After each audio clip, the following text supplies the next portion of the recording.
नमस्कार.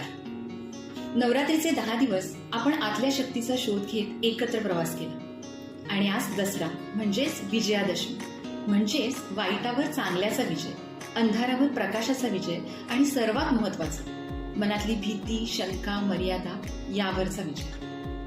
सीमोल्लंघन healing steps या मालिकेचा शेवट करताना एकच सांगू इच्छिते. दसरा हा फक्त सण नाही, तर तो आपल्या आतल्या प्रवासाचं प्रतीक आहे. जसं रामाने रावणावर विजय मिळवला, तसाच प्रत्येक जण आपल्या भीतीवर, आपल्या शंकेवर आणि आपल्या मर्यादांवर विजय मिळवू शकतो. मन स्वस्थ असेल तर आयुष्य सुंदर होतं, निर्णय योग्य होतात, नाती फुलतात आणि प्रत्येक दिवस नवा उजाडतो. लक्षात ठेवा, मानसिक आरोग्य ही कमजोरी नाही तर खरी ताकद आहे. हा दसरा तुमच्या जीवनात नवा आरंभ घेऊन येऊ, मर्यादा तुटो, आत्मविश्वास वाढो आणि तुमच्या मनाचा विजय साजरा हो. विजयादशमीच्या हार्दिक शुभेच्छा. धन्यवाद.